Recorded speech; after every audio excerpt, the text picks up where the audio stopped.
WOCW proudly presents Saturday Night Thunder, where anyone can be a superstar. Wishing you could see the man that you were always meant to be. Praying that they'll be. They're too scared to ever let you be. To set a bar and never grow. Envision dreams you'll never know unless you dedicate your life to show that you exist. I'll break the mold. Just break the mold. Just break the mold.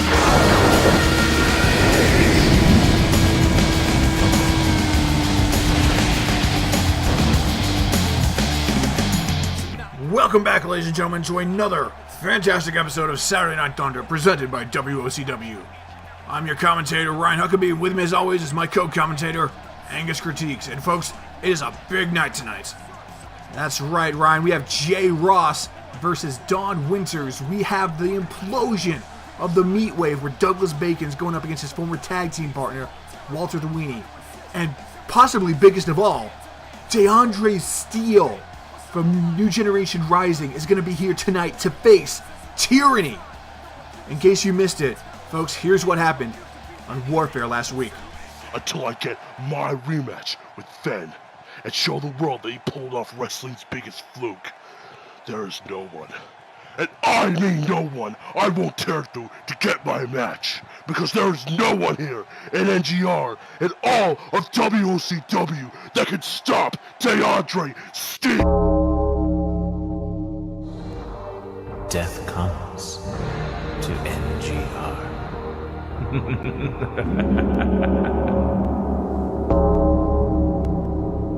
Oh my goodness, the Grim Reaper Tyranny! He has come for him! I wait for you to come here next week. I'll come to SNT myself and I'll kick your f***ing ass. A lot of that right there, folks. That is not a very PG match. And that's going to be our main event tonight. Deandre Steel versus... excuse me, gentlemen. Do you mind if I interrupt for a second? No, ladies and gentlemen, SNT General Manager Bert Chapman. And, what's going on, Bert? Well, I was talking around with some people backstage, and, Deandre's having his match now. He wants the match now? It's supposed to be the main event of the whole show. Why does he want it now? Well, he says he doesn't want to wait anymore. And I'm not going to tell him no. If you want to go tell him he has to wait till the end of the show, be my guest. I'm letting him get out there right now. Cool. Talk to you later, kiddo. Bye. Well, this is very unprecedented, ladies and gentlemen, but I don't think anyone's going to try and tell this guy no. Deandre Steel versus Tyranny is the first match of the show. There he is, ladies and gentlemen, the man known as the Destroyer, one of the toughest, most vicious competitors over on New Generation Rising. He is here tonight on Saturday Night Thunder. What a way to kick off the show. Wow. The following contest is set for one fall. Introducing first, from New Generation Rising, weighing 320 pounds, he is the man known as the Destroyer, Deandre Steel. I don't think I... This is insane. This is unprecedented. For one, I never thought we were going to see Deandre Steel in SNT. And for two, I never thought we would see him in an opening match. I'm just surprised of all things this isn't more hardcore match. This is normal contested rules. He just wants... After what happened on Warfare last week, you would think Deandre would just want to beat the absolute living hell out of him, out of Tyranny, with anything he could get his hands on the ring. Baseball bats, crowbars, tables, chairs, anything, but more reserved than that. A standard one-on-one match between the Destroyer and the Reaper.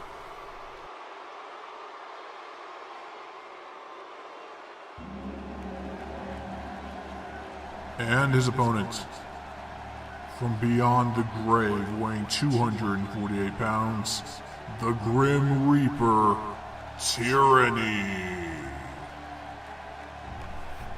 Ladies and gentlemen, this building is gonna blow up.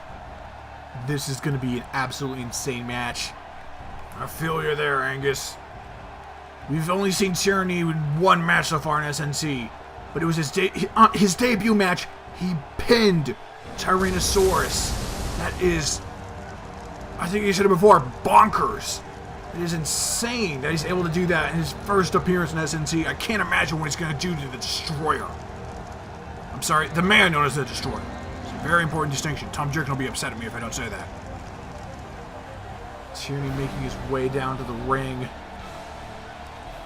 The fires of hell following him as he does. One thing that I think will be very interesting about this match, Angus, Tyranny and Deandre both use a tombstone pile driver. Both of them are very effective with it, though we've seen Deandre be more aggressive with it. We've seen Tyranny use that pop-up powerbomb. He put 2 of those to put Tyrannosaurus away. We haven't heard from him since.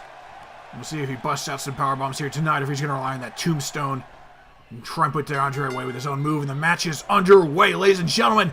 We are here live. Oh my God!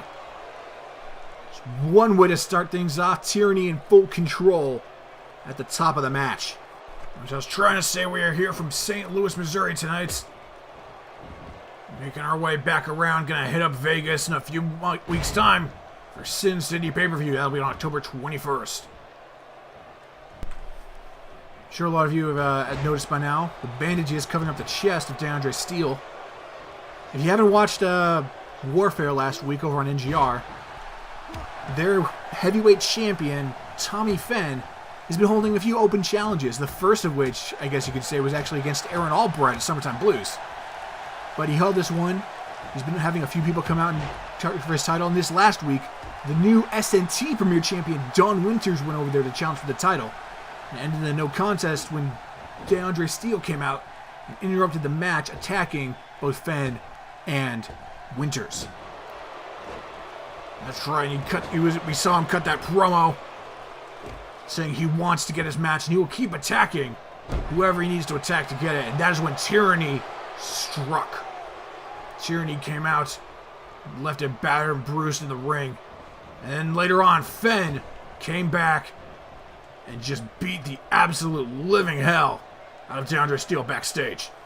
Most men, something like that would put him out for a week or in the hospital. Follow-away slam there from Tyranny. But Deandre Steel, he is here tonight. He came over to SNT a week after his brutal attack and being attacked himself. He is bandaged up. He possibly has broken ribs, maybe a concussion. He is still here tonight. He's not at 100%, but he is taking it to Tyranny.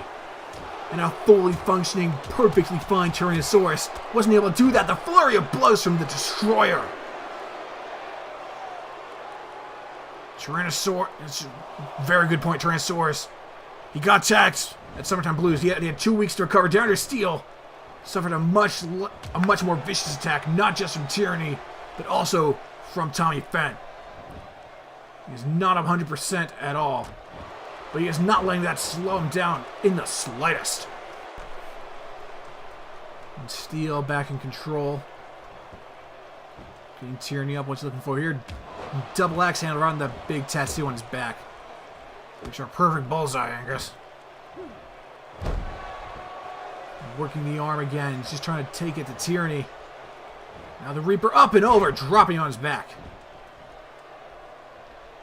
The one thing that Tyranny does have, he has a little easier in this match as opposed to his match with Tyrannosaurus, is that Deandre Steel is smaller than Tyrannosaurus. He's 6'10", 320 pounds.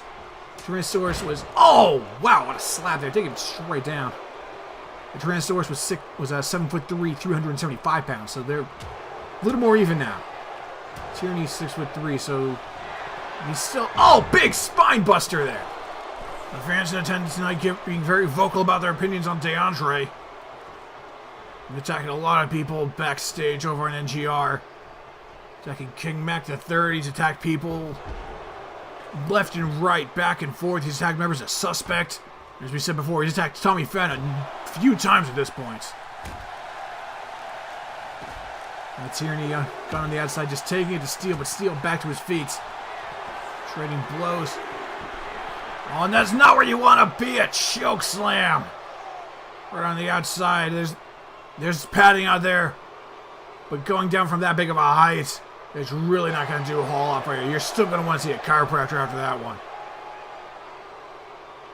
Deandre on the outside now. He could win by countouts, but I don't think he wants to. I think he wants to either beat the hell out of him or beat the hell out of him clean. Speaking of clean, they actually showed up on NGR last week as well, attacking... Man, there's a lot of SNT last week on NGR. Sorry for ruining your show, Tom. But yeah, the SNT Tag Team Champions, Twisted Metal, went over there. Had a match against Technician 2. A very good match for the SNT Tag Team titles, actually. And after the match, Jet and Anarchy of Clean EXE, they came down to the ring. They attacked Sterling in reviews. And we're going to hear from Twisted Metal tonight. As Gus Reviews said, he has some very choice words that he wants to say to those gentlemen in the black and white. Both these men back in the ring now. Up and over. Tyranny. Lifting all that weight. We saw him do a Tyrannosaurus, though. Deandre Steel is still a challenge. And we're back on the outside. This match is not staying inside the ring for very long. Just bouncing right off the sound table there. In the back. Oh, I thought he was throwing him back in the ring to the ring post, more like. And now back in the ring is Deandre Steel. A menacing frame just towering over the Merchant of Death. And Tyranny's 6'3", as opposed to some of these other guys against Tyrannosaurus and Deandre. It's not worth it. This is why you can never turn your back on an opponent. You should know that, Deandre, after all the people you've pissed off. You gotta have eyes in the back of your head. You gotta have eyes on your eyes. Oh, and he's setting it up. Tyranny with a touch of death right in the jaw. Knocking on death's door with that huge punch. Now Deandre. Oh my goodness, look at the strength there of Tyranny. Holding him up, dropping him down. That is incredible. That big gorilla press lifting him up. Oh, and speaking of the power, we see it. Here comes the Tombstone Pile Driver. And it connects. Driving the crown of the Destroyer into the canvas. This could be it. I don't think it's going to be that easy, Angus. We've seen Deandre. He had, I believe it was a 27-minute match with Tommy Fenn at NGR Awakening. And he almost won the world title there. It's going to take a lot more than that to put him away tonight. And there he is, a kick out from that Tombstone.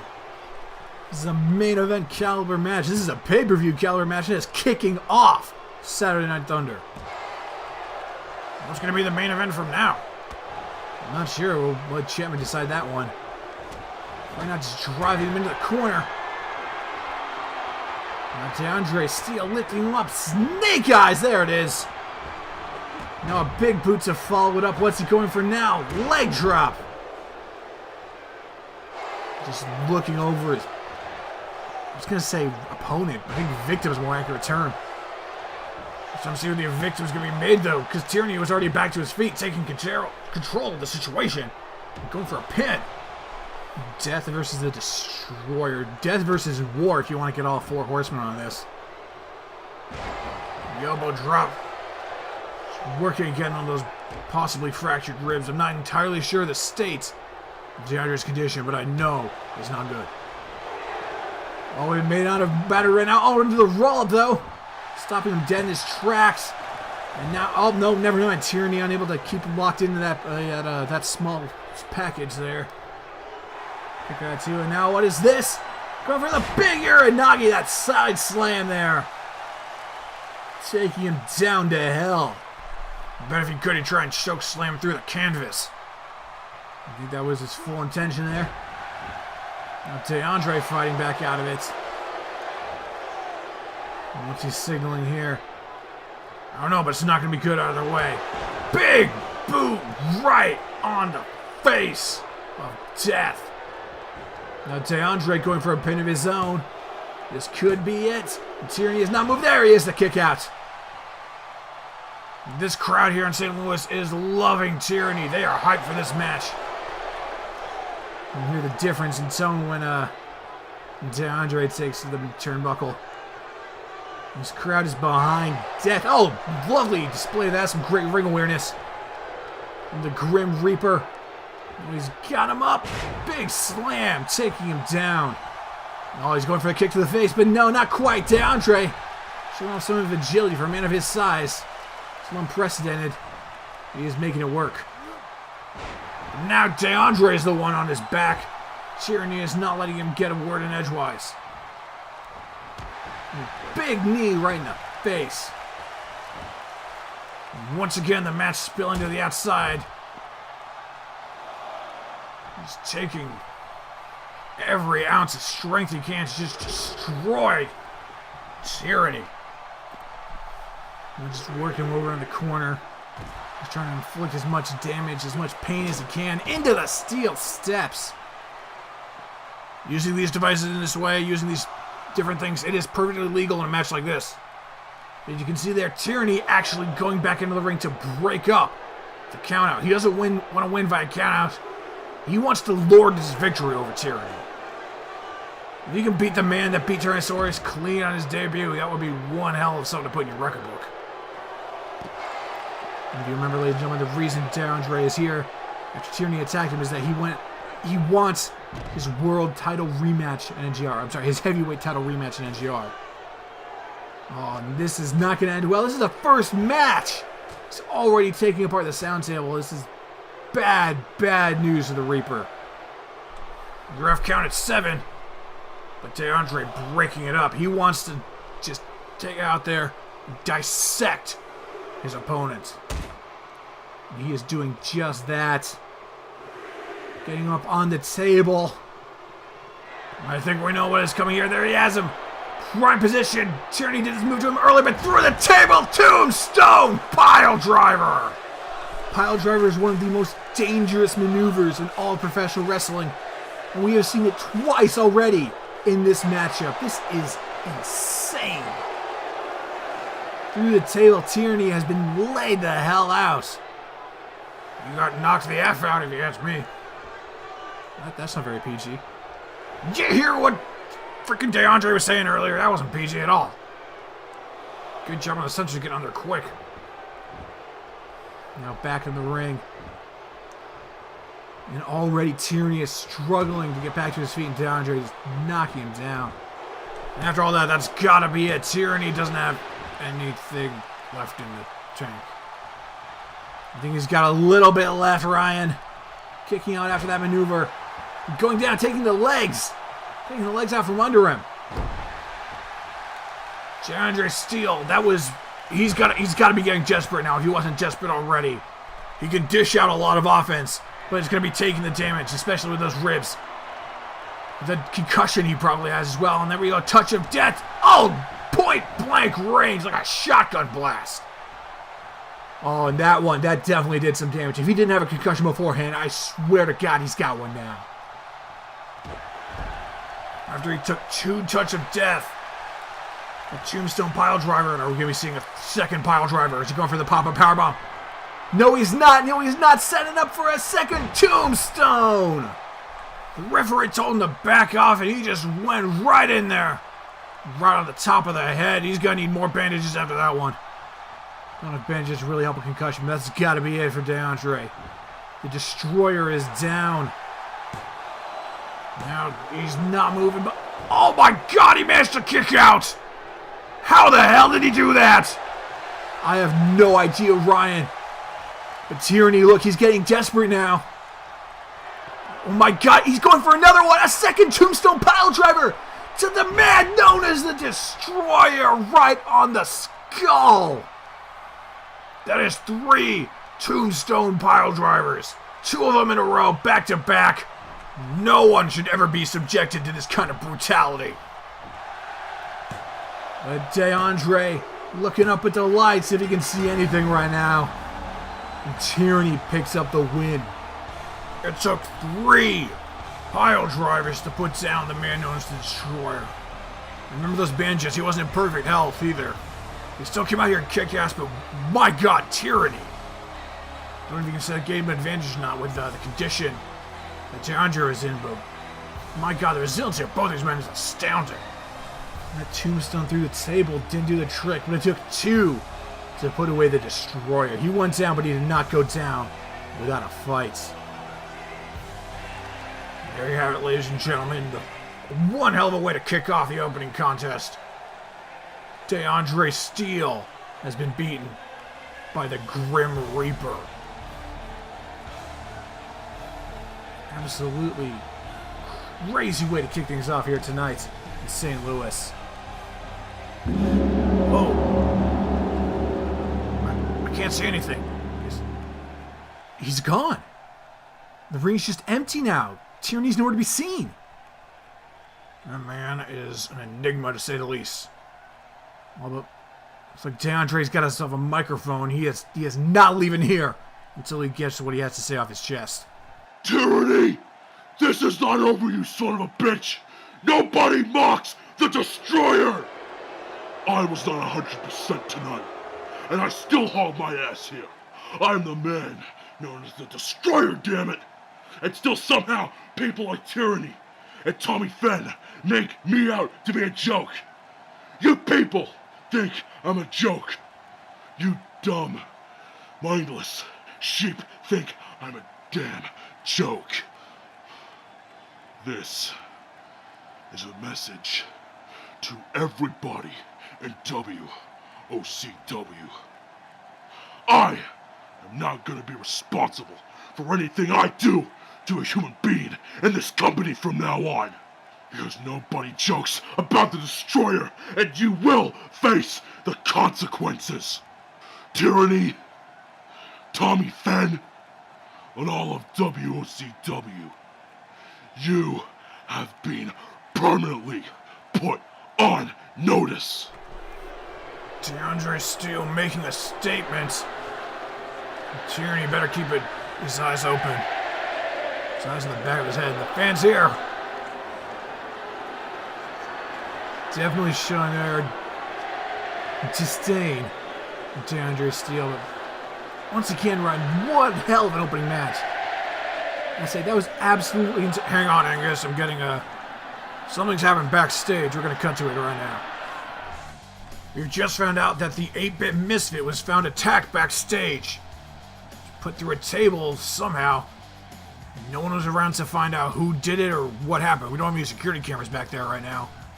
He wasn't going to be in a match tonight, but the man who attacked him last week, Jay Ross, is. So if you want my humble opinion on this, I think it was Jay Ross who attacked him.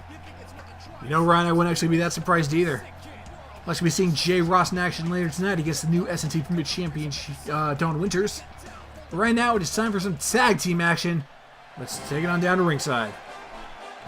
The following contest is a tag team match. Introducing first, from his castle in Manchester, New Hampshire, weighing 225 pounds, he is the self-proclaimed King of Wrestling, His Majesty C.W. Hendricks. Oh, Angus. Have I told you the fantastic news? I'm well aware, Ryan, we saw on Twitter. Angus, it doesn't matter what you saw on Twitter. It is true. Ancestry.com has confirmed it. C.W. Hendricks and I are related. Can you believe this, Angus? Oh, it's such a good day. Such a good day. It said you were the king's second cousin's cousin. Does that mean you're like his fourth cousin? I think that means you're like 1/64th related. Don't you dare bring fractions into my moment, Angus. The king and I are blood brothers. There's probably more through marriage, but you know what? I'm happy for you, Ryan. It's just such an emotional time. There's my cousin's second cousin in the ring right there.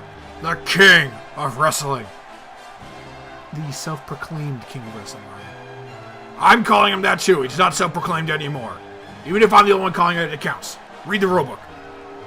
What rulebook are you talking about? I'm sure there's books somewhere about kings and stuff. I think he's a king in the sense that he bought like a square foot of land in Scotland somewhere, so you can say he's a lord. He's not a lord, he's a king, Angus. Show some respect. And speaking of royalty, his tag team partner here tonight, Prince Charming himself. And his tag team partner residing in New York City, weighing 221 pounds, Prince Charming, Shane Morgan. And folks, you remember last week, Shane and Hendricks were actually competing against each other last week. In the opening contest, it was Shane's return to in-ring competition. And Shane actually won the match after he hit Hendricks with a charming cutter. Then after the bell rang and Shane was leaving the ring, Ryan Ramirez ran into the ring and started beating down on CW Hendricks. He's being a noble squire. The prince should always serve the king. Yeah, sure. Anyway, he went in to save Ryan, or to fight Ryan, I should say. I don't want to be saving him. Seems a little counterintuitive. And later on that night, Hendricks came backstage and actually talked to Shane. They shook hands, and this match was up tonight. And Ryan Ramirez will be taking a tag team partner of his own. We do not know who his tag team partner is going to be, but we'll be finding out very shortly. Hendricks has a pretty big list of enemies, I'll give him that. With that much power and beauty, you make some enemies. Could be Don Winters, could be Tyler Bennett, maybe even Duke Quinn. We don't know. I don't think that's really Duke's style, Ryan. Now, Ryan's style is on NGR. And their opponents. First, from Germany, weighing 242 pounds, Ryan Ramirez. Ramirez and CW Hendricks actually debuted in the same match. It's a fatal four-way along with Don Winters and Tyler Bennett. The winner of the match would go on to fight Duke Quinn for the SNT World Championship. I think it's safe to say that Hendricks came out on top. Although he didn't win the title, but he is certainly doing quite well for himself. I think it's safe to say that Don Winters is actually doing better because he's an actual champion right now. That's just semantics. Alright, let's find out who his tag team partner is going to be.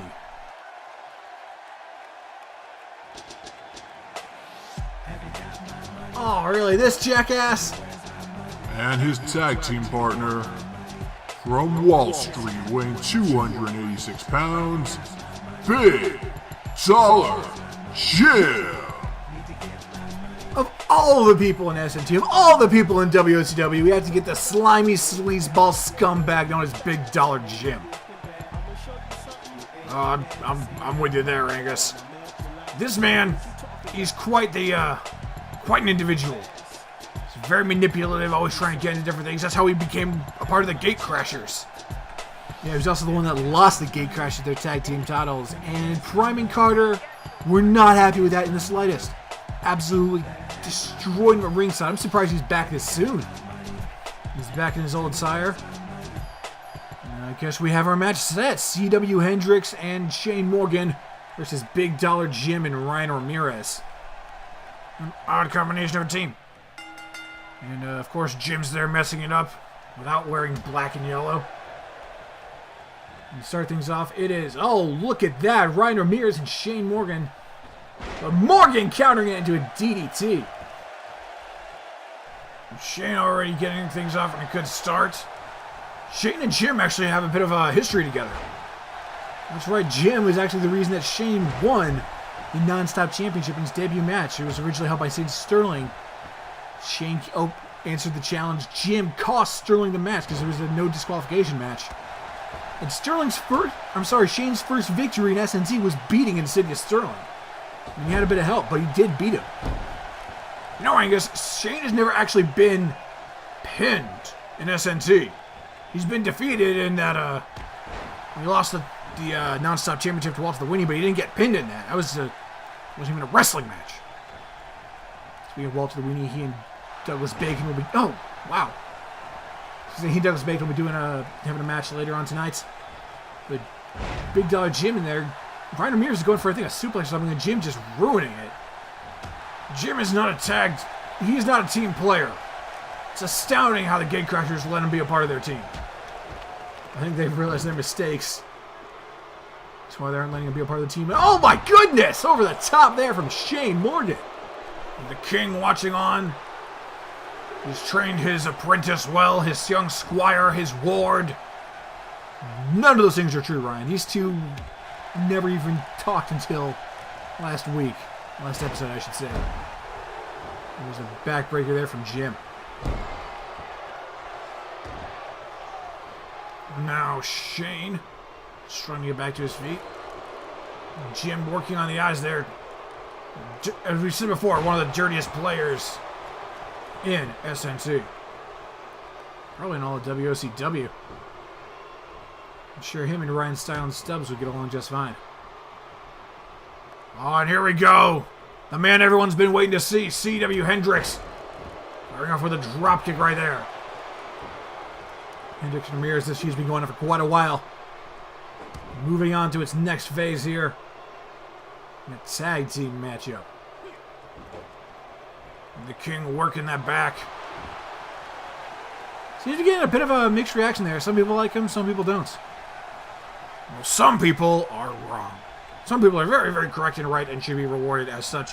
Some people should be told that they are lame. Great insult there, Ryan. Really, knocking him dead. Oh, wow.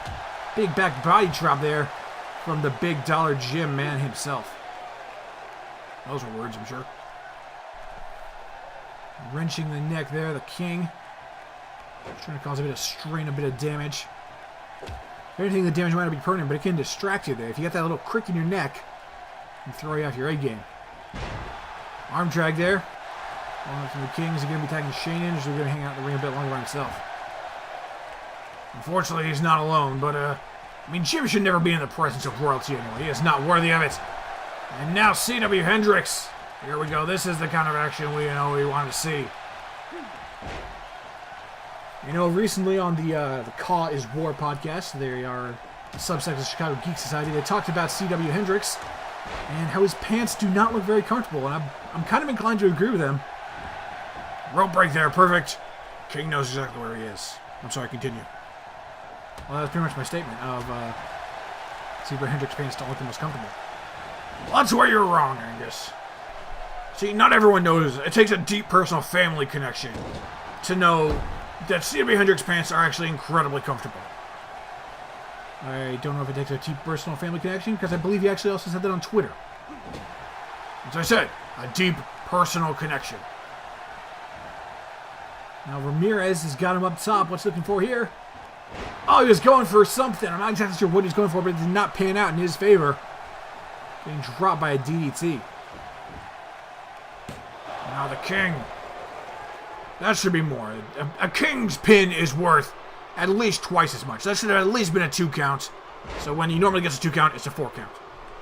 So that kind of math is okay, and saying that you're his cousin's, his second cousin's cousin is okay, but when I say that that doesn't really make sense, that's a problem. Well, yeah, you don't have a spreadsheet to back it up. Do you have a spreadsheet to back it up? I'm on Google Drive. Now Shane back in the match. Charming Kingdom here working to quite good effect. And now Prince Charming himself. Look at that there. Wrenching the knee, pushing that outward. Pulling the knee back. His kneecap pop out. Send it flying across the arena. That is nasty, dude. Now Shane. Still working on the neck there. Shane's actually a very good technical wrestler. He likes the theatrics. He likes being flashy. He has some good moves in his arsenal. Could tie you up in a pretzel. Going for the super kick and missing there. There's the straight jacket suplex taking him down, though. Ryan Ramirez. Is he going for a scoop power slam? No, he's going for something else, but it doesn't matter. Russian leg sweep. And Shane getting the upper hand on that exchange.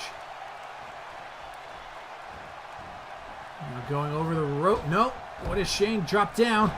Over the top. Big boots. That'll clean your clock right there. What time is it? Daylight savings time doesn't matter. It's time to count to 3. The Gym coming in and breaking up the pin, as well as breaking up your terrible analogy. I only wish you would have done it sooner. And Jim back on the outside. Remember, he is over there, lurking in the shadows, ready to strike. Oh, but now Shane Morgan with a charming cutter!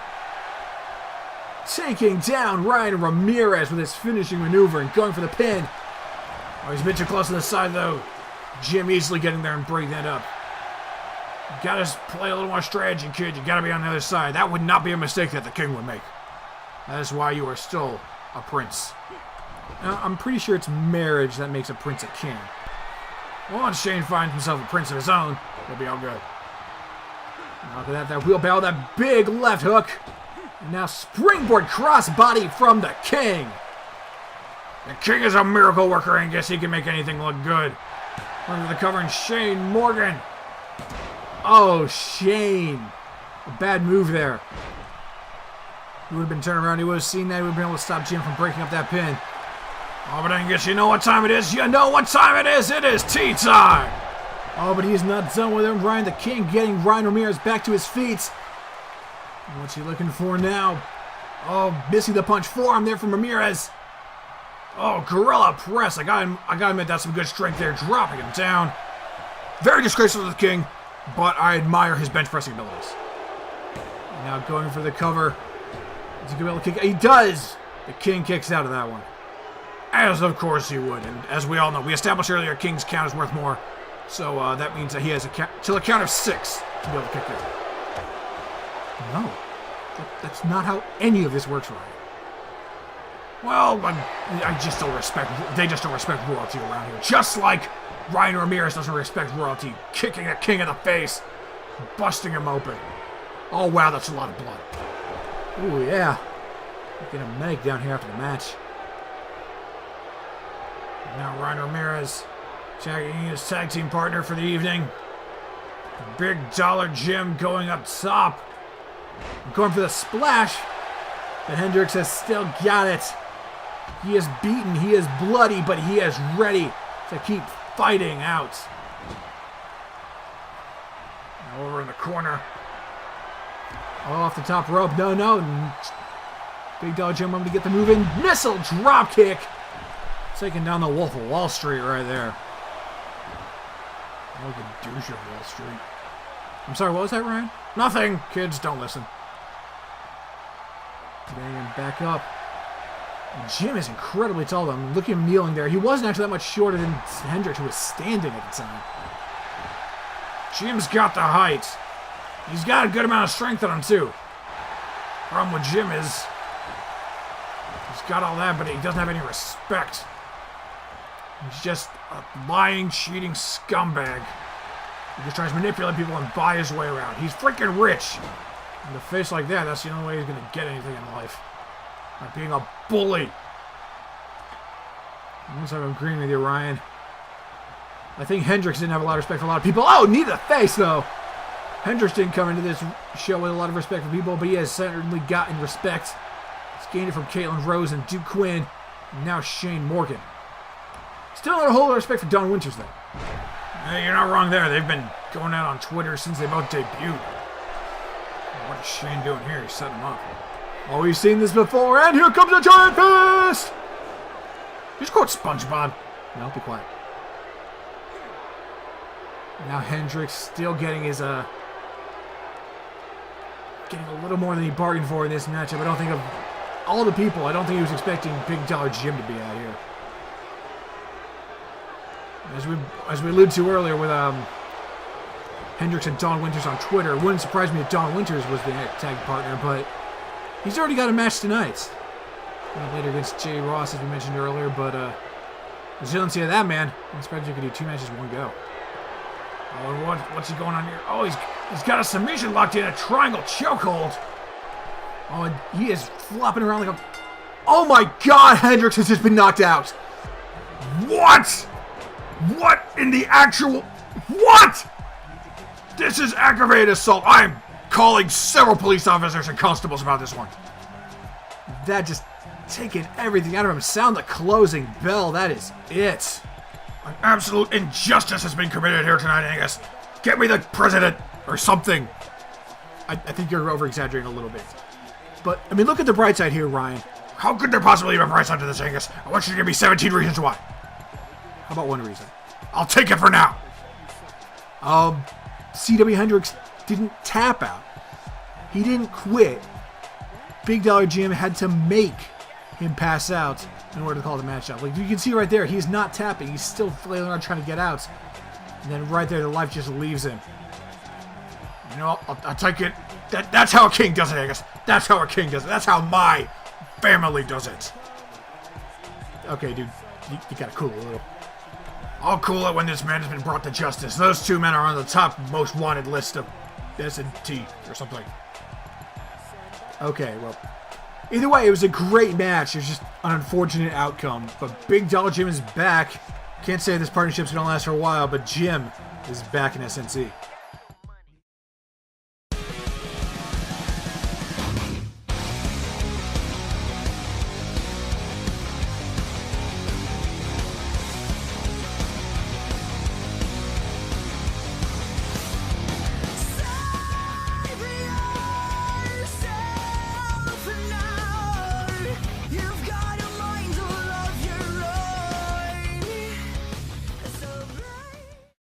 Ladies and gentlemen, please welcome to the ring at this time, one half of the SNT Tag Team Champions, Gus Reviews. We were talking about your family, and I was talking about my family for a little bit. Ryan, my cousin, Gus Reviews there. Last week on NGR Warfare, he and Insidious Sterling took on the Team Technician 2, the SNT Tag Team Championships. They retained their titles in a tremendous match, I gotta say. But the festivities didn't last long until Clean EXE showed up. You see Anarchy there. Anarchy and Jet just coming in and wrecking shop. Now Reviews is out here alone, I might add. Bold move, we'll see if it pays off for him. He's here to address what happened at NGR. He has a bit of a message for Clean EXE. You know, I've been in SNT for a long time now. Before there was WOCW, before the Premier Championship came to be, hell, I've been around longer than Duke Quinn. I may not have always been the best wrestler in the world, but I know a thing or two about this business. I've seen a lot of people come and go, I've seen a lot of tag teams rise and fall, and I've got to say, out of all the teams that have come through SNT, Clean EXE is one of the most eccentric? I'm not really sure what I can say about a team whose biggest threat is having a video editor and voice filters. Is there a fifth member we don't know about? Chuck the cameraman who's editing all your spooky video packages? Ugh, I'm so scared. Congrats, guys. You have a copy of Adobe Premiere. You know what you don't have, though? Integrity. Integrity and a championship. You can use all the lighting tricks and interference you want, but at the end of the day, you've got nothing to show for it. Unlike Twisted Metal. We beat Technician 2, we beat the Commonwealth, and we ended the streak of the longest reigning champions in all of WOCW when we took the Gatecrashers Tag Team Championships. Sterling has only ever lost one match in SNC. And even though my track record isn't the greatest, do you remember who I have beaten? Do you remember Jared Smith? How's the new name treating you, by the way? So how about we drop all the anime villain bullcrap and we have ourselves a match. Clean EXE versus Twisted Metal for the tag team titles at Sin City. Think you've got what it takes to take on... Oh god, this is never a good sign. This is never a good sign indeed.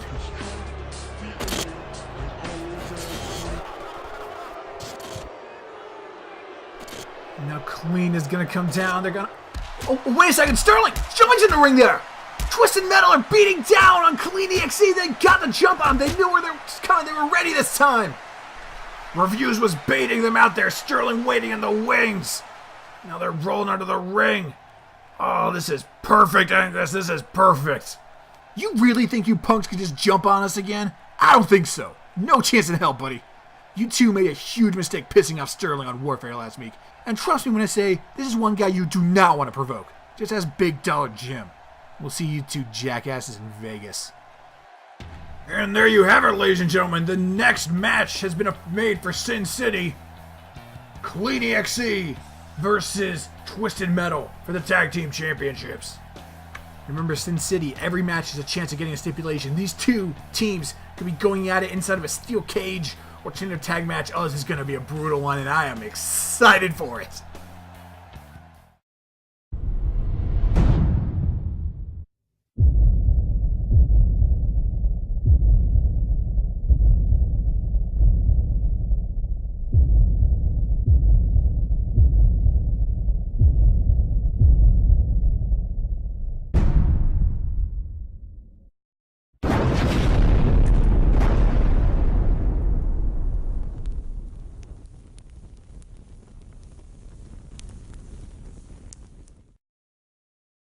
Welcome back, folks. We've just found out that the former Premier Champion Gunso has been found backstage, barely conscious. It's a little hard to see in those shadows there, but he was put through a table. And I believe he was also hit with that monitor over there. Yeah, one surprised if Ross does this one too. I think Ross is just going on a tear about people who have pissed him off. I'm surprised if Tank's next on the list. Hopefully both he and Misfit are okay, but right now it's time for some women's tag team action. The following contest is a tag team match.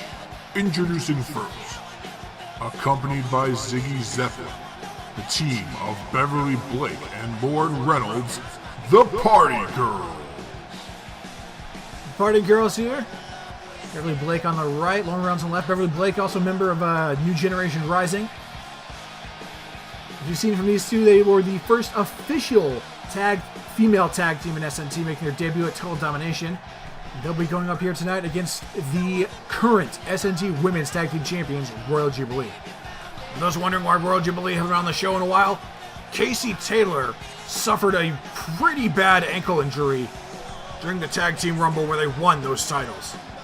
SNT GM Burt Chapman said it wasn't severe enough for him to take the titles off of them and they'd be back in short time.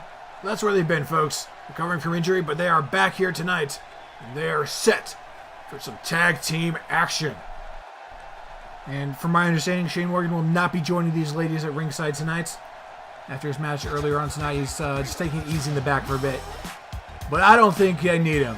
These girls have proven they have what it takes to be champions. And their opponents, a combined weight of 291 pounds, they are the SNT Women's Tag Team Champions, the team of Casey Taylor and Bella Wellington, Royal Jubilee. These two ladies won those titles in a first ever Tag Team Rumble match, a first for SNT. Seemed to go over pretty well. 6 women entered, each representing a tag team. The last 2 people standing, their tag team runners came out and it became a standard tag team match. This is their first time since that match. They will be defending those titles at Sin City. This match here tonight is just getting a bit warm up to get Casey's ankle back in working order to make sure she's good. But they will be defending those titles against Sin City. We'll be finding out who we'll be defending against soon. In the next couple of weeks' time. After tonight, we have 2 more episodes until Sin City. Speaking of tag teams in Sin City, we saw what's going on earlier with Twisted Metal. They'll be going up against Clean EXE, defending their titles. Now it's going to be starting off with Lauren Reynolds and Casey Taylor. Let's make sure that ankle's good. I think she's going to be okay, Angus. We saw the resiliency she had through that match, eliminating 3 different women and taking that massive double Samoan drop from Becca Steiner. Her and Kel Suzuki both took that like champs. Yeah, but only one of them became a champ, Ryan. And speaking of Kel Suzuki, she'll be actually out here later tonight. Oh, that ankle looks just fine, Casey. That's good to see. Anyway, speaking of Kel Suzuki, she'll be out here later tonight. She asked Burt Shipman for an open challenge. Just give her someone to go up against. Shipman said he found the perfect person for her. So we'll be seeing that later on tonight. Bella Wellington in this match. The size difference between Bella and Casey is quite impressive. Bella's definitely the powerhouse there with the blue hair. Lauren Reynolds is actually a very cruiserweight style of athleticism. A lot of high-flying springboard maneuvers. But for someone of her height, that is a little unorthodox, though very impressive. Now Beverly Blake in the ring going up against Bella. Her boyfriend Ziggy's definitely watching onward. I'm actually a little surprised Ziggy came and showed his face out here after what happened last week. For those that don't know, Ziggy Zeppelin was the first man to actually get pinned by Walter the Weenie, something that's never happened before. But it was confirmed by Douglas Bacon he was under a performance-enhancing substance. So, honestly, I think maybe he should be banned from SNT. You took the Meatwave break pretty hard, don't you? I'm okay. Well, that match will be coming up later on tonight. Are you going to be okay then? I hope. Anyway, women's tag team action. Let's get back to it. We're going here over the top rope. Beverly Blake. Oh, dropkick there, taking Blake down. Beverly Blake was actually, again, with NGR. She was supposed to be in a match to determine a spot for the NGR women's title. Unfortunately, Brandy Lee, the same woman that's attacked her multiple occasions, took her out of that match. It'll be a fatal 4-way That second surrender for the NGR Women's Championship. Blake and Casey. A much more even playing ground on the height level, I should say. Another headlock there. What you looking for? Beverly Blake going into the corner now. And Casey, oh, Lauren going up high. A bit of extra leverage there. There's a cross body from Lauren Reynolds. What's Reynolds looking for here? Going up to the high rent district. So nice, she'll do it twice. Well, not quite. What's she looking for here? She's going for another crossbody. She's waiting for Casey to get back up to her feet, and she's there. Missile drop kick to the face of one half of the champions. A big maneuver there. Fighting back. Casey Taylor has definitely shown her resilience. Bella Wellington may be stronger, but the speed and resiliency of Casey Taylor can be nothing but admired. And that was a mistake there, right there. And it looks like she just made a mistake. Wow, what a punch from Bella. Back to her feet pretty quickly, but that one hit her pretty hard. Lauren, I was going to say Lauren back to her feet, but not quite. Working it, getting down. There you go. Got to get the arm locked under that shin. The size difference does play a big role here. Lauren is very tall, especially for someone athletic as she is. Hook of the leg, Casey Taylor. Not quite, though. Look at her feet going for a kick, but that just made Lauren mad. Especially after taking that blow to the back of the head. You don't want to make someone mad that is almost double your weight. Now hook of the leg of her own, Casey Taylor, though. Kicking out on that one. Match continuing on here. Party Girls vs. Royal Jubilee. Here tonight in St. Louis. And Lauren Reynolds with a famouser. Big leg drop to the back of the head. Now we're heading over the corner. Are we going to see it? We're going to see the elevated Wild Child. Oh no, it doesn't look like it. I think Lauren. This is a little more damage on her own. I don't know if this is a message to Casey or a message to Bella. Don't mess with the Party Girls. Drive-by dropkick. Taking every ounce out of it that Casey's got. Going for that. Oh, but a kick out though. And Beverly coming in to try and break up the pin. Or I should say trying to stop Bella from getting in there. Proving to be unnecessary though. Now going up top. They're going to connect this time. She's still trying to get something off the top there. She wants Casey up right for this. Oh, but going for the crossbody splash or something it looked like there. I'm not quite sure. But Casey will get out of it. Oh, there she goes, taking her down. Oh, she's got the arm bar locked in. Trying to rip that out of her socket. The foot right over the face. She's got it locked in control, but no. Casey Taylor unable to get it in there. Blow to the face from Reynolds. Now Reynolds. Looking here, going for a suplex. Down goes Taylor. Instantly going out of the ring. Lauren following suit. Casey trying to get back in, but no, arm drag. Taking her down. Trying to go for a bit of deception. Get out of the ring, catch a breath, run back in, try and cause some separation. But Lauren saw right through that and went right in. Oh, Hurricane Rana though. Now able to get that degree of separation in there. Casey Taylor back into the ring. Ref count up to 3 now. The tag's been made. Bella Wellington in there, the powerhouse of Royal Jubilee. All the women back in the ring now. Oh, what's she looking for there? Neck breaker. No. We got a wicked clothesline. That took her bloody head off, that did. Now going for the pin after that one. After that, how can you not? Wellington just absolutely has it out tonight for Lauren Reynolds. Dropping it down, the big sidewalk slam there. Imagine how uncomfortable it'd be to be wrestling on the sidewalk. I'm pretty sure guys like Insidious Sterling would know. Maybe ask Havoc or Tony Lau while you're at it. Just think of the scrapes. Where's some rubber? Now Reynolds. All tilt-a-whirl there. Keeps going. There we go. Lovely there. Calling out Wellington. What's she looking for there? Going for Frankenstein. Oh no! Denied there. Going for Frankensteiner. Bella turned that into a powerbomb. The tag's being broken up before the other members can get in there. Casey and Blake. Sorry, Casey and Blake. Yeah, I was going to ask who Casey was.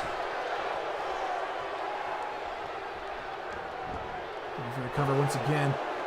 A lot of covers trading. Spots night trading pins. I'm not going to go for the terrible bowling pin analogy this time. Oh, come on. It was a hoot, wasn't it? No, it really wasn't. Now Blake into the fight. Going after Bella Wellington now into the corner. Beverly Blake, what's she looking for here? Going up top. Are we going big now? Oh, denied that though. Bella is not feeling safe up top. German suplex. Into the corner there, almost going for some sort of exploder. And now Blake off the rope. What's she looking for here? Holy crap, and a spear! Incredible power there from Bella Wellington. Poor Beverly Blake, though. Now the tag has been made. Casey Taylor in the ring. Now Beverly Blake just back to her feet. She's got to be confused as where she is right now. He's tossing her. Oh, we've seen this before. This setup. Here we go for the jubilation drop. Taking her down. Bella Wellington back in the legal pin. Give it the old 1, 2, and a 3. And the champions pick up a win. Great display there. I think these women are very worthy of the royal name. And I should know, being royalty myself. I gotta feel sorry for Beverly Blake, though. I think she's still showing those effects after the attack Brandy Lee had on her last week on Warfare. Once she got in that second time, that suplex took her completely out of it. That spear did not help. Speaking of that spear, let's take a look at it again. The power there, though. You have to admit, that was an incredible display. And the jubilation drop to follow up. It's a bad day to be Beverly Blake. I am sorry, Miss Blake. That being said, though, Casey's ankle seems to be completely better. She is cleared to wrestle, and she has proven that here tonight, and she is ready to keep on going. We'll be finding out soon who these two ladies will be going up against at Sin City. But for tonight, congratulations, oh, hang on a second, Ryan. We're getting something else. Oh, don't tell me. Not another one. I'm afraid it is another one. Take a look at that busted TV in the background. That was James Morris there, one half of the Morris brothers. Gotta be kidding me. This is an epidemic now at this point. I implore you to stand up, clap your hands together, and let out your loudest, most obnoxious cheer for Walter the Weenie. Together, Walter and I are the Meatwave.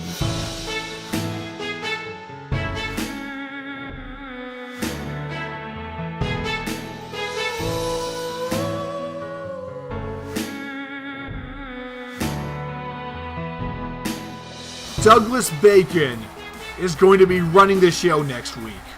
I overcame the odds just as Rocky Balboa before me and conquered the hearts and souls of millions.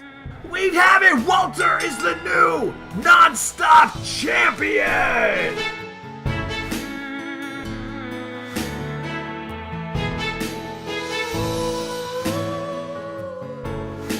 How many matches have you actually won, man? I have won one match.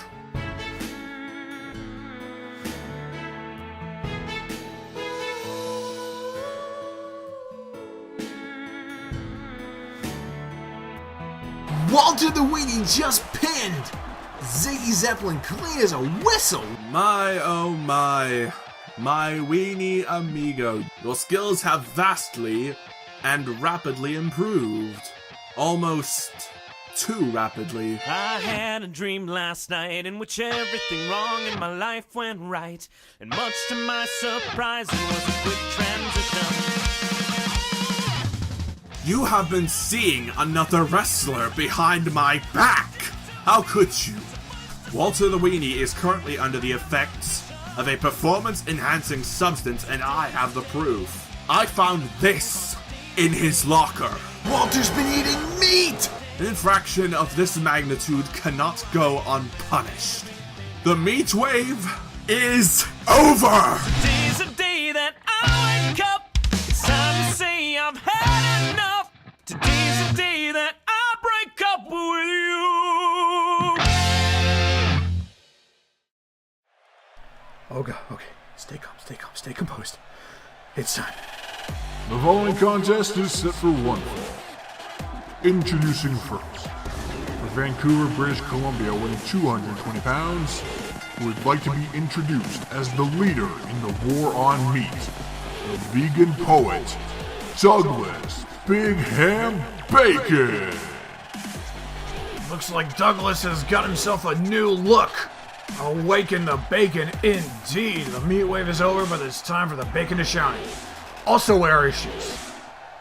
Well, Ryan, turns out he'd been wearing leather shoes. Really? For how long?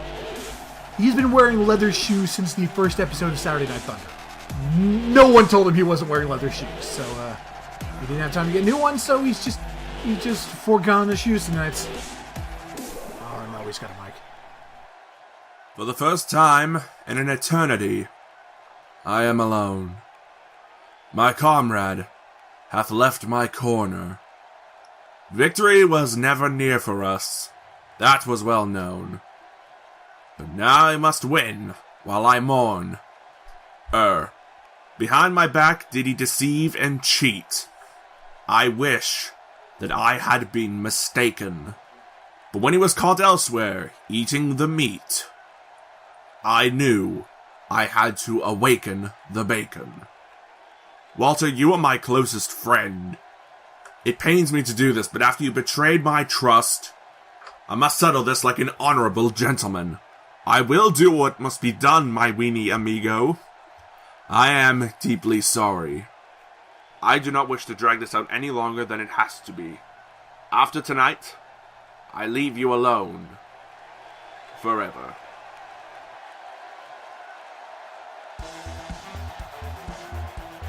And his opponent, from Montreal, Quebec, Canada, weighing 176 pounds, Walter the Weenie. A new shirt for Douglas, new music for Walter. I think it's safe to say that the meat wave is officially over. Angus, you okay over there? Oh, okay. I'm okay, man. Hot dog bastard. Angus, you gotta be professional in this situation. I know Walter broke your heart when he broke Douglas's, but gotta be a professional, man. Consummate professional. I don't know what consummate means. I never learned to read. Okay, before this can of worms goes any deeper down the rabbit hole, we're just gonna get on with the match, okay? I think that's for the best. Alright, now we have it. These two former brothers. The Meatwave, Douglas Bacon versus Walter the Weenie. Douglas doesn't want to do this, but he's got to do this. Walter seems to just... he doesn't even have any ramifications. He just wants to... he wanted to improve. And oh no, not DDT, yeah. Just going for it. He is in perfect prime position, but Douglas Bacon uppercut. Well, this is a very fast-paced battle so far, or at least for these two. Even wearing matching socks, man. He loved him so much. Okay, I think I can commentate this like a normal human being. They're not normal. Douglas Bacon, excuse me. Douglas Bacon, Walter the Weenie, almost a year to the day of the formation of the Meat Wave. Oh God, I keep starting with it. Nope, professional. Okay. Walter and Douglas, they had good chemistry in the ring. They never really won much together, but they had good chemistry. And Douglas, like, you can tell he doesn't want to do this. He keeps trying to avoid Walter at all costs, but he has to do this. He's got to take him out behind the old greenhouse and just put a carrot right between those beautiful blue eyes. Walter blue eyes? I can't tell behind the glasses. A chop right there. Arm drag though. I have to admit, swapping to a meat-based diet and learning and getting trained by Logan Webber has immensely helped Walter the Weenie. The match would be over in any other circumstance for the little weenie, but he is vastly improved. He's going up to the top. Elbow drop. right onto the newly designed t-shirt. What's it say on the back there? On the front it says Awaken the Bacon. I believe on the back it says hashtag push Douglas Bacon, a callback to what happened a few months ago back around Total Domination time. People wanted more for the vegan poet of SNT. He even went by a Big Ham in his entrance there. It's a very old callback. The more you only see it on his Twitter handle. That's what he went by originally back in the early days of SNT, before Walter even joined. That was before WOCW was ever even a concept. There's that O right in the sternum there. Taking down Douglas. And going to the middle rope. We're going to see a weenie bomb. Elmo going for that those elbows or knees. It's actually a interesting maneuver. I'm never quite sure where it hits, but you have 2 knees and 2 elbows there. You have 4 points of impact. Increases your chances of winning, but it never really seems to do a whole lot. And Douglas able to get out of that one. Irish whip. Oh, no, it's going for the elbow. He's going for the forearm, but Douglas. Oh, backstabber. Backstabber, beautiful move. That's what he did to his heart. Nope. No, okay. We're good. Off the Irish whip again. Lifting him up, dropping the weenie. Getting down that far, I believe that's what you call ground beef. Depends, is Walter the Weenie all beef, or... I thought he was a kosher dog myself. Now he's getting over... Oh, poetry slam! Taking him down. Walter the Weenie got knocked the hell out there. And this could be it, but no! Walter with a kick out at 1. Look at the face on Douglas. Can't believe he just kicked out of that one. Gonna have to use the poetic justice to put him away. There's a leg drop. Every move he's doing, you can see the pain on Douglas's face. He doesn't want to do this, but he's got to do this. Can't stand for a carnivore in the Meatwave. What, are you a vegan too, Angus? No, you give me a love meat. Sausage rolls, dude. I'm all about them sausage rolls. But I just gotta say that when it's something like this, when you make a commitment to not eat meat, you can't just do that. And also going behind his back, seeing another wrestler. Walter was just incredibly dishonest. I wouldn't want someone as a tag team partner like that for me. Oh my God, Codebreaker! Right in the face. Douglas getting back to his feet though. Certainly took a big chunk out of his mouth there. Oh, but now we've seen it before, taking the clothesline. I'm sorry, the accidental splash. No, not splash. Oh, here we go. He's learned this. I believe actually he learned it from Amanda Young. Hip attack. Now he's got him up. Oh, Irish whip though on the outside. Douglas Bacon regaining his composure. He didn't go down, and the weenie needs to put him down. Someone's going down this fight, and I might cry no matter who it is. We've been on Twitter all recently. We've seen people stand the hashtag I stand with bacon. We've seen people like Hendrix, Dawn Winters, even I believe NGR's Twitter. I believe that's actually run by Tom Jerkin. So if that's the case, if you got the general manager of NGR backing you, Tom Jerkin knows his stuff. There's a splash there in the corner. It's been a pretty even split. Some people think Douglas is in the right. Some people think it's Walter is. Either way, on the outside, Thez press. Oh, that's got to be hard for him to do. We're back on the inside, Douglas Bacon. Just taking a moment there. Oh, he's got forever a moment. We're going to capture this moment in time right here. Off the top rope. All the way to the bottom, the elbow drop. That is 10, 12-foot drop there, no matter what, plus the height he got. Oh my God. We have never seen something like that from Douglas Bacon.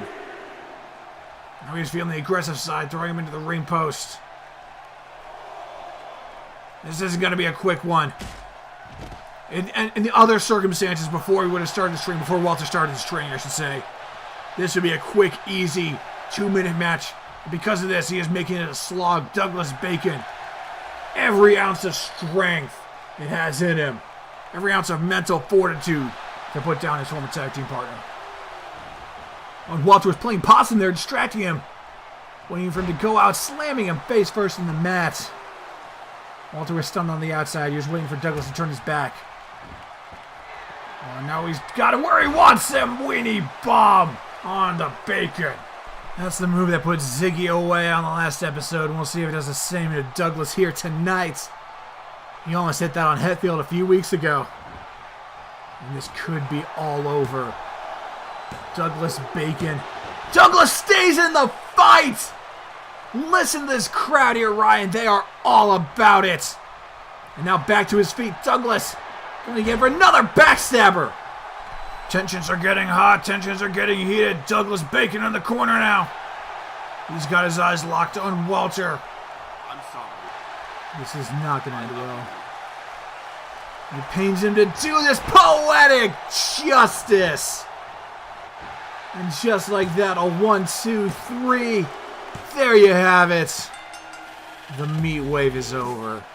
I'm sorry, Angus. I know how much you cared about the relationship between those two. I mean, I'm not the biggest fan of Douglas Bacon, but I can understand it sucks losing someone that you care about like that.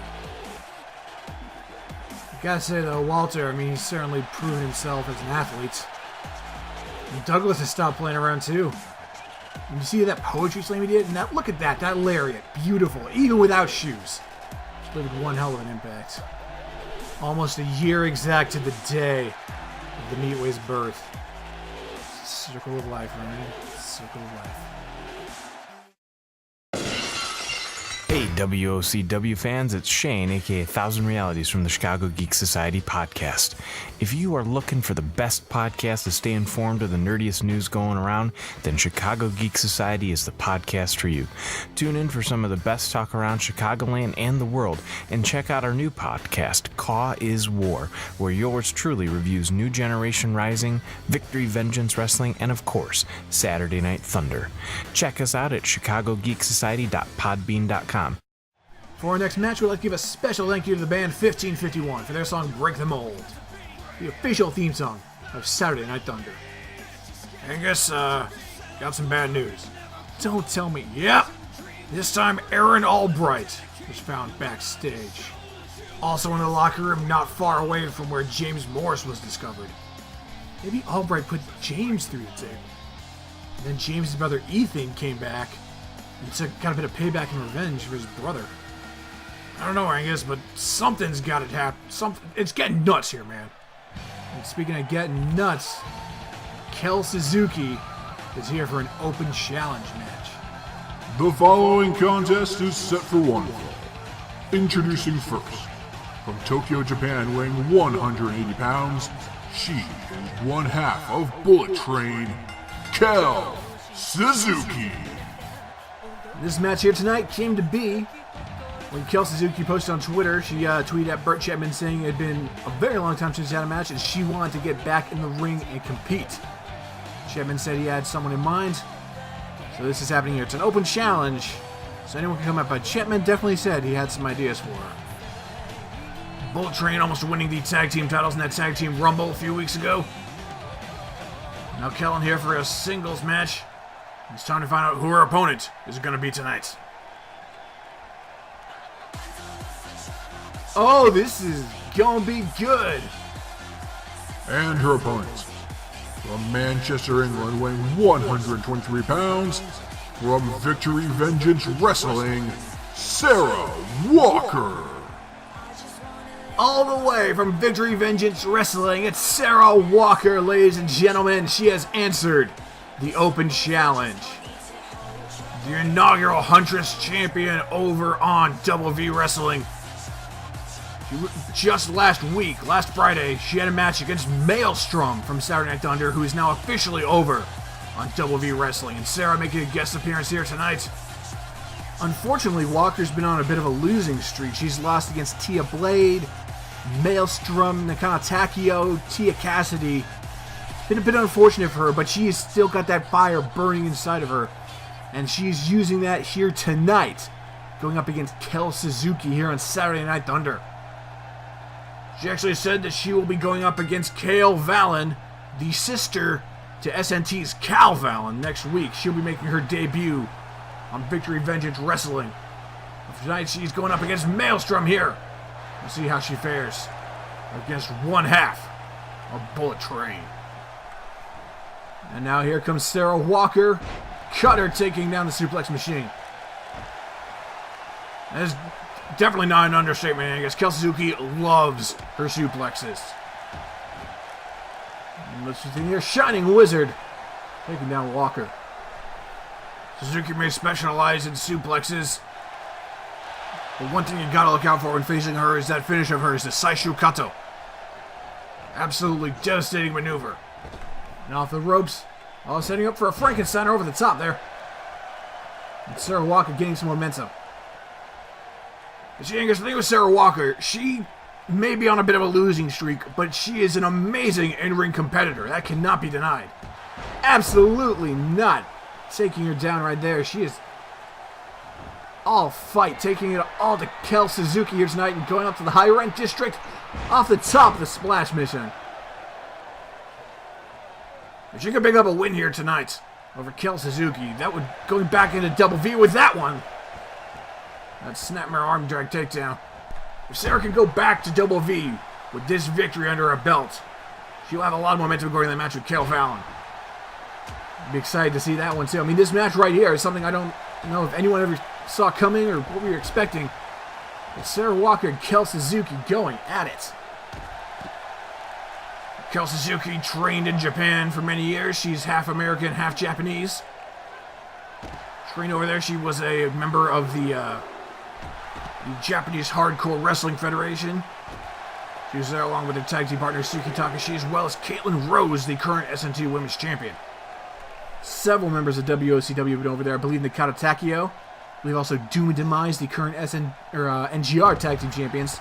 As well as Dawn Winters, the Premier Champion on SNT. That match will be up next. Dawn Winters versus Jay Ross. That's going to be the main event of the show, since Tyranny and Steel couldn't wait any longer. Ref count up to, I believe, 6 there. Back in the ring. These two women just stalking each other, and Sarah getting the upper hand there, that exchange. Going back on the outside already? Not quite, no. Keeping it inside the ring for now. Oh, fireman's carry, taking her down there. Sarah Walker. Big knee to the face. Going back on the outside again, once more, taking her down to the outside. This match, a lot of the action tonight, Ryan, has not stayed inside the ring. Just want to keep it in there, but I think that may have been more a mistake on Sarah Walker's part, wanting to keep it in there. And now, she's got her up, and what's she looking for there? Swinging the arm, walk in the park! Taking down one half of Bullet Train, the powerhouse of Bullet Train. She's gone down, and what is she looking for now? Going up top. We're going to see that Golden Twister breaker incoming. Oh, looks like not though. No. Kel was getting up to her feet. Stopping that from happening. But then go to a Northern Lights suplex and the bridging pin. She couldn't get her finisher in, but she was able to at least get that in. Suzuki kicking out and back up to the feet. Now taking it down to her clothesline for clothesline. Oh, and there's a super kick to Boots. Well, Boots usually are involved in super kicks, Angus. Just stalking the prey now. What's she looking for here? In the corner, Walker getting back to her feet now. Just gotta watch out for that hit. No. But Sarah able to get away from that one. Now Walker going for the powerbomb, but no. And Kel countered it into a pin. The referee going down, counting on it. But no kick out. Oh, reversing it though. And now Sarah got for the pin on Kel. Could have made for a quick loss right there. Back to her feet. Yellow razor spin. The finishing maneuver of Sarah Walker. Look at that athleticism taking down Kel Suzuki. Incredible agility there, but that's got to be it. She's gone for the cover. That just took all the wind out of her. There she goes, just getting her shoulder off the mat. Sarah getting the rafting, and that's a 3 count. Can't really blame her after all the losses she suffered. She wants to get something in here, especially over someone as strong as Kel Suzuki. And now Sarah, she's getting more angry. She's getting agitated now. She's getting more aggressive. Everything she's gone through, and that didn't put her away. She has to keep fighting. She's got to come up with a new strategy here. But Suzuki back in control. Missing the punch there. Now Sarah Walker once again. Watch it. Here come for a suplex of her own. Oh no! Look at that driver right there. They now one half of Bullet Train. Remember, Bullet Train got to the last two teams in that Tag Team Royal Rumble. It was them and Royal Jubilee. Kel knows what she's doing in this business. Enziguri taking her down. This is a brutal match here so far. And Sarah is just... You can see the frustration building on her face. You can tell by her body language. She is fed up and she wants to win. Oh, and Walker's got her target lined up. Yellow Razor spin! No! Denied that second time. Kel saw it coming. Taking her down with the head scissors. What is Suzuki looking for now? You're in the middle of the ring. She's going to go for a submission, maybe? Sarah trying to get back to her feet, and Kel not letting that happen. Big blow to the head. Get away from the ropes or something. Oh, here we go. Here we go. Swinging. Look at the strength of her. We said this before, but pound for pound, Kel Suzuki is one of the strongest, if not the strongest woman in SNT, possibly all WCW, and the fans are electric here tonight in St. Louis. And now going to the top rope. What is she looking to do here? And Kel Suzuki with a massive elbow drop, going for the cover. That may be it. She might have just put Sarah Walker away, but no, Sarah kicks out. Incredible matchup here tonight. Kel Suzuki and Sarah Walker. SNT and Victory Vengeance Wrestling combining in the ring here tonight. Oh, just going for Yellow Razor spin again one more time. Lovely. Lovely display of that Hurricane Rana. Now going for the cover one more time. Check out at one. Kel Suzuki not letting her get another second of advantage. A dropkick to the back though. Sarah's we're definitely seeing that aggressive side. She was not a fan of that spin. Probably thinking of it as an insult. Oh, but Kel! Look at that! Thing of beauty right there. We haven't seen a whole lot of suplexes so far, but the deadlift German there. One of the signature moves of Kel. And Kel trying to set up for another one, but it's Walker denying her on that front. Look at the snap right there. Wrench your back out. Something fierce, I'll tell you that much. What you going for here? No, Kel getting out of it on her own, slamming Walker down on the mat. I'm just saying, is that all you got? She wants this fight to continue. It might be a little hard to continue when you keep suplexing people, Kel. And I think she may have heard you on that one, Ryan. There's a German. She is not done there. Another suplex. Is she going to go for the trifecta? I believe, yes, she is. There's the third. The Bullet Train is now pulling into suplex station. Please leave your valuables under your seat and exit to your right. Walker is dazed. She's confused, but Kel, she's got her a perfect position. Saishu Kato! That big spin there, taking her down. All the torque on the neck. That'll knock you flat on your ass. Saishu Kato delivered full force to Sarah Walker. Now Kel getting her in the middle of the ring. We're not going for the count. This could be all over. And yes, it is, ladies and gentlemen. Kel Suzuki picks up a win in that fight. Excellent display of power and performance there from Kel. I gotta say, Sarah Walker put on one hell of a display too. Walk on the Park right there. I gotta say, Walk on the Park, one of my absolute favorite names to remove in all of WOCW. Sarah put on a great display, but unfortunately for her, she still wasn't able to pick up a win here, even coming over to SNT. We'll see how she fares against the sister of the Maverick next Friday, the 15th of September. Make sure to check it out, fellas. Follow the link in the description to get to their channel. Amazing stuff over there. I highly recommend watching their 0-hour pay-per-view as well. Some fantastic matches there. After that flurry of suplexes and that Saishu Kato, Walker was not walking any longer. Looks like Sarah's back to her feet. Beaten, bruised, and battered after the one. But excellent match, I gotta say. And Kel with the show sportsmanship there. Extending the hand and... Oh. She's just being a sore loser, Angus. Come on. Come on, be more responsible than that, Sarah. I don't know if that was so much of being a sore loser as just being frustrated. She's not angry with Kel. She's angry at herself. She's lost so many matches. and every time comes so close to winning them. Even though she wasn't able to beat Kel here tonight, she put on a great display, but look at her face there. Walker is not happy with herself tonight. Greetings, plebeians! It is I, your favorite vegan poet and local handsome fellow, Douglas Bacon. I'm here to present and promote the greatest invention since gluten-free sliced bread, the WOCW subreddit. Oh yes, join us over on reddit.com to discuss all the latest news regarding NGR, WV, and SNT. You are more than welcome to post whatever topics you like, including fan art, speculation threads, and, memes? Indeed, nevertheless, join the conversation at www.reddit.com/r/WOCW. We hope to see you all there. Ladies and gentlemen, it is now time for the main event of the evening. The first ever Premier Champion versus the newest Premier Champion. This is a match a lot of people have wanted to see for some time. The following contest is set for one fall. Introducing first, from Blackpool, England, weighing 153 pounds, he is the SNT Premier Champion, Dawn Winters. My goodness, Dawn Winters has done a lot since his SNT debut a few months ago. He debuted in a #1 contenders match for the world title. He fought at Sin City. He won a battle royal. And last episode, he became the new Premier Champion. He's also over on NGR, challenging for Tommy Fenn's world title. This guy has got a lot of moxie doing that.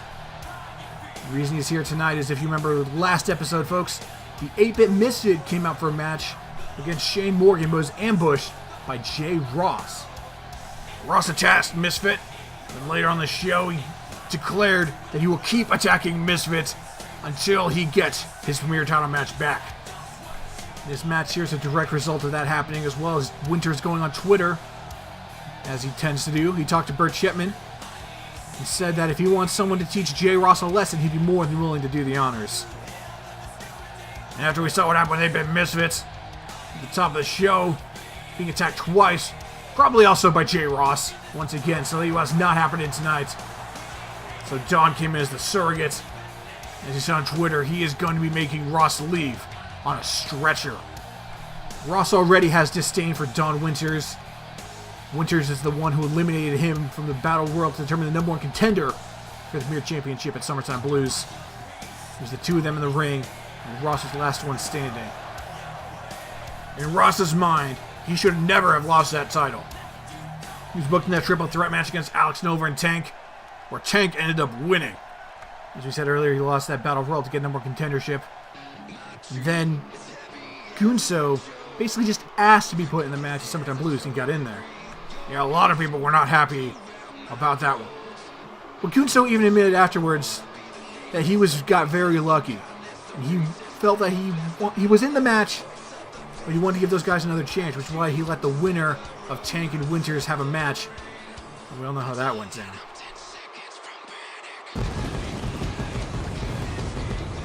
And his opponent, from the Jersey Shore, weighing 222 pounds, Jay Ross. The first ever Premier Champion against the newest Premier Champion. Certainly a mainstream match. Ross has held that title for longer than anyone, winning it at London Blitz and not losing it until we returned after our hiatus after Total Domination. Held that title for a very long time, but never actually held the red version. He held the original yellow version of the belt. But either way, the leather can change, but the title remains the same, and he wants that title to come home. And the bell has been rung, and instantly Ross going into a flurry of blows. Ross has a million reasons in the world to hate Jay Ross, Ryan. He threw him out of the Battle Royal. He's holding his title, and now he's just inserted himself into the main event. To be fair, it wasn't necessarily supposed to be the main event. Well, he's also supposed to be facing Misfits originally, and then Winters came in and took the spot after talking to Bert Shepman. Ross definitely has it out for Bert Shepman. He's going to be doing everything he can to take him out. Now that Dawn Winters has aligned himself with Shepman, he's now an enemy of Ross. This match underway. People have wanted to see this one for a while. I know Winters himself been itching to get into the ring with Ross. Now the whippersnapper there, that stunner. And Ross down, kick to the chest. What's he looking for here? Going for a senton. You know, I find it a little odd that Don Winters uses a senton. The dude weighs like 5 pounds. Weighs 5 pounds, which allowed him to do some crazy springboard stuff, which I think is the reason he's gone on the outside there. Over the top, taking him down. Ross back to his feet already and going with another flurry of blows. The brawling style of Ross versus the cruiserweight high-flying abilities of Don Winters. Now Ross stumbling to get back in momentum here, but he gets it. Jawbreaker. We're going for the right hook. Winters reversing it. Going for a move of his own. Suplex there. Taking down Ross, and Ross going on the outside. He wants no part of this. He's got him up, going for a big driver there. That Michinoku driver taking him down. There's his target confirmed. Jay Ross is done. He doesn't want this match to go on any longer than he has to. He doesn't care about putting on a show. He doesn't care about what the fans want. He just wants to move on to the next target. Don Winters is just a roadblock for him right now. He wants Misfits. Even then, Misfits the surrogate for Burt Shipman. Ross and Cal Valen both want their hands on Shipman. Suppose they don't go after him at some point sooner or later. Look at the leg of the kick out there. You know, Ross has never actually been pinned in a match. He's lost matches. Like Alex Nova was pinned in that triple threat, and he was thrown over the top. Ross was thrown over the top rope in the Battle Royal. He has never actually been pinned in a match. We saw Don Winters was the first man to pin Tank. We can be seeing the same thing here. Tonight he can be the first man to pin Don Winters. Now up the top, going for the leg drop, but missing there.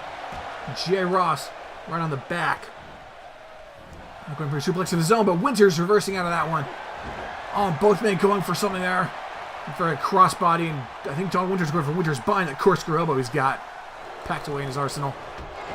A drop kick right in the face of the Premier Champion. Both of these men have main evented episodes of SNT before. Don Winters has definitely proven recently that he deserves to be in that main event spot. I can't say the same for Ross, but we'll find out. He's done it before, and he continues to do it again. He's got that submission locked in, wrenching up the legs and pulling him out of his sockets. Don Winters got it locked in there. Now Ross is countering it out, forcing Winters to break the hold. Oh, now Ross going for the pin, but he's on this rope. Bad bit of ring placement there. Drop kick to the face for his troubles. Now Ross getting him back to his feet. Winters arm drag taking him down. Trying to get back to his feet now himself with a punch. A right hook right in the stomach. Now an arm drag of his own taking him down. What's Ross looking for now? Maybe send him up for a curb stomp or something. Oh no, not the curb stomp, but the DDT. That is the move that won him the Premier Championship. When he hit Cal Valen with that at London Blitz earlier this year, back in January. Going for the elbow drop and missing there. Now Don Winters. He's eyeing him up. What's he going for here? Oh, he's got it locked in, Angus. Dawn of Time! Driving the face of the first Premier Champion into the canvas. Now Don Winters. Oh my God, Jay Ross just kicked out of it. Kicking out of the Dawn of Time. If you want to use any word to describe Ross, determined is the word. When he sets his mind to something, he goes after it. Hook or by crook, he keeps fighting. Just that him keep fighting has ruined his relationship with his brother. Maybe ruining his chances here of winning this match. He's no kick out of the Dawn of Time, but we'll see how things continue here. Now he's getting him back up. And now Don Winters going for that cutter there. Take him down, but wait a second. Who the hell is that? What? He's just attacking Don Winters. Who the hell is that son of a bitch? I have no idea. He's got a mask on and he's just ruining the main event of this. Look, someone get security out here. Just brutalizing the Premier Champion. Just knocking him out. What the hell is going on here? Ross back in the ring now. I think this is the first time in my life I'm actually going to root for Jay Ross. Kick his ass, man. Oh, but no, that's not going to happen. Oh my God, a face buster. Who the hell is this guy? I think we're about to find out. He's taking his mask off. Who is it? Who is it? Jason Taylor? He's one half of the Commonwealth. What the hell is he? Oh my. What the hell is going on? I don't know, Angus. The show has just been crashed. What is... Alexander Sky? We haven't seen him since Summertime Blues. What the hell is he doing back here? What? I have no godly idea what is going on. He's just strolling. Are he and Ross? Do they know what's going on here? I have no idea, but something tells me that these two are connected. Jason Taylor was one half of the Commonwealth before Aaron Albright turned on him. We saw Alexander Sky in the opening match of Summertime Blues. We lost the 8-Bit Misfits. Ryan, I think we may have just found out who's been attacking those people backstage all night. Alexander Sky's returned. Jason Taylor is back. They are coming back with a vengeance, it looks like. Hang on, Angus. He's grabbing a mic. Chapman, I'm back, you son of a bitch. And while I was gone, I did a lot of thinking. I was thinking about how you screwed me out of a world title opportunity. Remember that? The slap at Summertime Blues, Bert? If not, how about I jog your memory a little bit? Jason? Taylor's got the steel chair. I'm taking it to the premier champion. I spent weeks and weeks kissing your ass and doing your bitch work to try and make my way to the top of SNT. Do you really think I would hang around you for more than 60 seconds willingly? No one is on your side, Bert, unless they have something to gain from you. I wanted that world title and the fat paycheck that came with it. Do you remember what you said, Bert? You said I was the future of this federation. That is a fact that hasn't changed. I am the future because I am going to dethrone you. The only problem is I couldn't do it alone. You've got punks like Misfit and the Gate Crashers in your pocket. So I had to go out and find some help of my own. Together we're gonna tear SNT apart. You will feel our wrath and we will get our payback. Because we are vengeance. Winter is getting driven into the ground once again by Jason Taylor. Looks like vengeance is here. We aren't just taking down Chapman. We're taking down anyone that has ever wronged us. The Morris Brothers, Twisted Meadow, Cal Vallen, Gunsoul. You're all on our hit list. And you, Aaron. The Commonwealth was going to be the most dominant tag team in WOCW. No one was going to be able to stop us. Not the Gatecrashers, not the Fallen, not Technician 2 or Hammerfall, or even Doom and Demise. All you needed was a little bit of bloody patience. Rome wasn't built in a day, but it sure as hell burnt down in one. I'm coming for you, Aaron, and I've got you outnumbered. Vengeance cannot be stopped. Those men found beaten backstage tonight, that was us. Don't you think for a damn second that we're done with you. We've got a list, and it goes a mile long. Anyone who even comes near us is going to get added to it. We are going to... Oh, wait, that's the Morris Brothers music. Ethan's come out to avenge his brother James. Oh my God!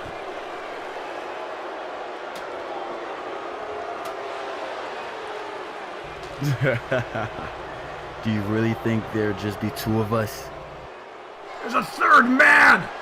There's a third man in vengeance! I want you all to say hello to the third and final member of Vengeance, Alex Nova. What? Alex Nova's back on SNT! The angel has fallen, thanks to Jay Ross. Alex, do as you wish. Oh, the super kick! Oh my, this Alex Nova is actually back in SNT. He's a part of Vengeance. And he's going for revenge right now. Nova Driver. The Angel of Sin has a bad temper, folks. Jay, You left me no choice. I want everybody at home and in that locker room and in the broadcast booth to take a damn good look at the three of us. The three most dangerous men in WOCW. Jason Taylor, Alex Nova, and Alexander Sky. We are Vengeance, and we are not here because we've got something to prove. We're here because we've got nothing left to lose.